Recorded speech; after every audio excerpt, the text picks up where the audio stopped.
Hello दोस्तों, आज माँ की दर्द भरी दास्तां में सुनिए कलयुग का सच। माँ बाप अपना सब कुछ त्याग कर बच्चों को पढ़ाते लिखाते हैं और अच्छी नौकरी के लिए बाहर भेजते हैं, पर बच्चे बाहर जाते ही अपने माँ बाप को भूल जाते हैं।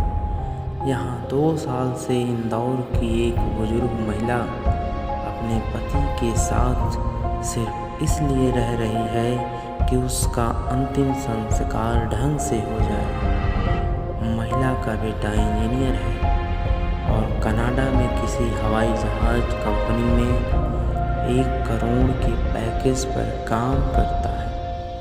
इतना कुछ होने के बाद भी कनाडा जाने के बाद आज तक बेटा न वापस आया है और न ही पैसे ही भेजता है। यदा कदा फ़ोन पर बात जरूर हो जाती है और अब वो भी महीनों से बंद है। संजय प्लेस में एक चाय के खोखे पर बैठी बुजुर्ग महिला लोगों से पूछ रही थी कि थोड़ी देर बैठी रहूं, दुकानदार हटाएगा तो नहीं। इतने में एक नौजवान युवक आया और बुजुर्ग महिला से कहा, कुछ बात की और फिर कुछ दवाओं के खाली ट्यूब लेकर चला गया। कुछ समय बाद युवक वापस आया और महिला को नया दवा के ट्यूब ला कर दिए। महिला युवक से बात करते करते रोने लगी और युवक उन्हें ढाढ़स बंधवाता रहा।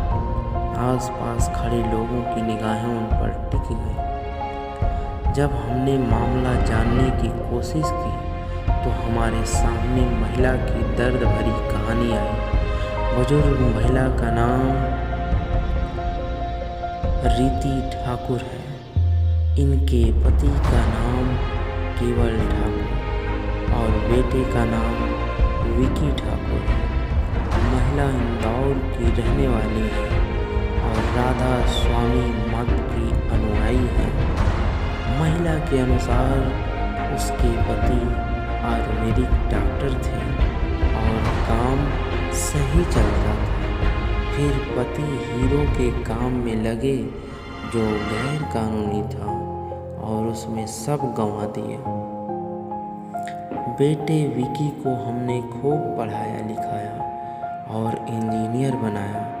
3 साल पहले उसकी नौकरी कनाडा में एक हवाई जहाज़ बनाने की कंपनी में लगी और हमने जमा पूंजी खर्च कर उसे भेज दिया। शुरू में 2 बार उसने पैसे भेजे, फिर बंद कर दिए। अब जब उसने पूछा कि इंदौर का घर बेच दें तो उसने मना किया। पति का एक्सीडेंट हो गया और दूल्हा बदला गया तो भी वो नहीं आया। कहता है कि उसे 4 साल काम करने के बाद छुट्टी मिलेगी। हमने कह दिया है कि अगर हम 2 में से 1 बचा तो हम मकान बेच देंगे। बुजुर्ग रीति इंदौर से आगरा राधा स्वामी सत्संग सभा में सत्संग के लिए आई थी। यहाँ कुछ दिन उन्होंने रामलाल वृद्धाश्रम में गुजारे। वहाँ बंदिशों में रहना अच्छा नहीं लगा तो उन्होंने नगला परी न्यू आगरा में किराए का कमरा ले लिया। रीति दयाल बाग सत्संग सभा में जाती है और वहाँ उनकी भोजन आदि की व्यवस्था हो जाती है।